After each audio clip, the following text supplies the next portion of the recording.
आणि आताची एक मोठी बातमी आपण बघूयात। अजित पवार यांनी पुन्हा एकदा धनंजय मुंडे यांची पाठराखण केली आहे। धनंजय मुंडे यांच्यावरचे आरोप जोपर्यंत सिद्ध होणार नाहीत तोपर्यंत कोणतीही कारवाई करणार नाही अशी माहिती सूत्रांनी दिली आहे। देवगिरीवरच्या बैठकीमध्ये अजित पवार यांनी ही ठामपणे भूमिका मांडल्याचं कळतंय।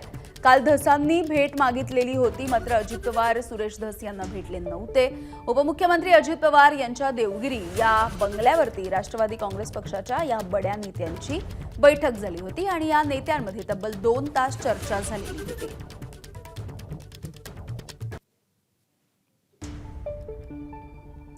तर अजित पवार यांनी पुन्हा एकदा धनंजय मुंडे यांची पाठराखण केल्याची ही बातमी आपण बघतोय। काल धनंजय मुंडे, सुनील तटकरे, प्रफुल्ल पटेल आणि अजित पवार यांची ही बैठक झाल्याची माहिती मिळते आहे आणि धनंजय मुंडे यांच्यावरती वारंवार कारवाईची मागणी विरोधकांकडून केली जाते, सामाजिक कार्यकर्ते सुद्धा करतायत। मात्र जोपर्यंत धनंजय मुंडे यांच्यावरचे आरोप सिद्ध होणार नाहीत तोपर्यंत कारवाई होणार नाही असं कळतंय। निलेश बुधावले आमचे प्रतिनिधी आपल्याला माहिती देतात। निलेश, धनंजय मुंडेंच्या राजीनाम्यासाठी वेगवेगळ्या ठिकाणाहून दबाव येताना पाहायला मिळतोय। खास करून विरोधकांना सातत्याने ही मागणी लावून धरलेली आहे की किमान दोषी नसतील तर तो नंतरचा भाग आहे, मात्र आता नैतिकतेच्या मुद्द्यावर धनंजय मुंडेंचा हा राजीनामा घेतलाच गेला पाहिजे। दुसरीकडे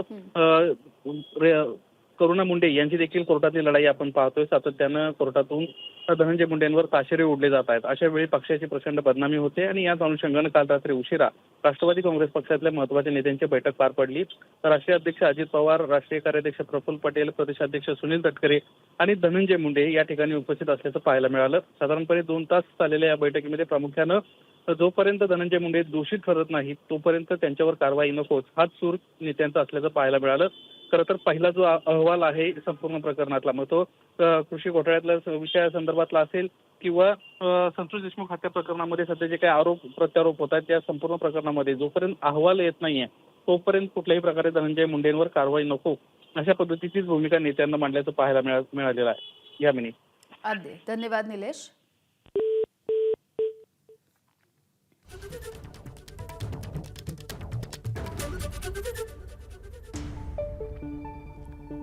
तर आपण बघतोय अजित पवार यांनी याआधी सुद्धा अशीच भूमिका घेतलेली होती आणि आता पुन्हा एकदा अजित पवार यांनी धनंजय मुंडे यांची पाठराखण केलेली कळतेय। धनंजय मुंडेंवरचे आरोप जोपर्यंत सिद्ध होणार नाहीत तोपर्यंत त्यांच्यावरती कारवाई होणार नाही अशी माहिती आता कालच्या बैठकीमधून आल्याची सूत्रांनी दिलेली आहे। देवगिरीवरती ही जी बैठक झाली या बैठकीमध्ये अजित पवार यांनी धनंजय मुंडे यांच्या पाठीशी असल्याची ठाम भूमिका स्पष्ट केली आहे। तर काल आमदार सुरेश धस यांनी सुद्धा अजित पवार यांची भेट घेण्याचा प्रयत्न केला होता, मात्र अजित पवार यांनी ही भेट देणं टाळलेलं होतं। मात्र त्याच वेळेला म्हणजे एकीकडे सुरेश धस यांना त्यांनी भेट दिली नाही, मात्र त्याच वेळेला उपमुख्यमंत्री अजित पवार यांनी धनंजय मुंडेंची मात्र भेट घेतली। अंजली दमानी या सामाजिक कार्यकर्त्या आपल्या सोबत आहेत। अंजलीताई, आपण बघतोय वारंवार धनंजय मुंडे यांची पाठराखण केली जाते। तुम्ही आधी मुख्यमंत्र्यांना भेटला, त्यानंतर तिथे काही घडलं नाही म्हणून तुम्ही स्वतः अजित पवारांना जाऊन भेटलात, मात्र काहीच होत नाहीये, आता सुद्धा पाठराखण। मला आता खात्री पटली आहे की आपण कोणाकडे न्याय मागतो।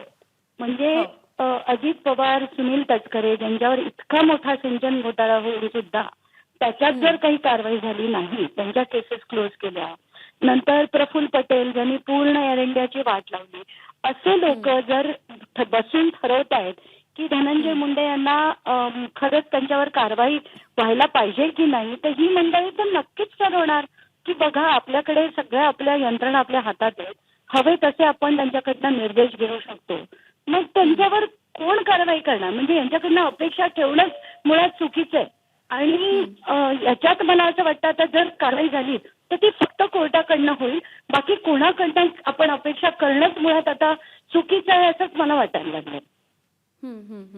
अंजलीताई, काय करणार आहात मग? म्हणजे काहीच घडताना दिसत नाहीये, वारंवार आरोप होताना तर दिसतायत, मात्र ज्या वेळेला वारंवार मंत्री पद त्यांच्याकडून काढून घेतलं जावं असं बोललं जात असताना सुद्धा पाठराखण होताना दिसते, तर आता पुढे नेमकं काय वाटचाल असेल? मी सातत्याने आता तुम्ही बघा की आपण त्यांना सगळं दाखवलं, बीडमधली दहशत दाखवली, कसा त्यांनी आर्थिक नफा मिळवला सरकारी कंपनीकडनं एका मंत्र्यांनी, ज्याला ऑफिस ऑफ प्रॉफिट म्हणतो, मग कृषी घोटाळा कसा झाला ते दाखवलं।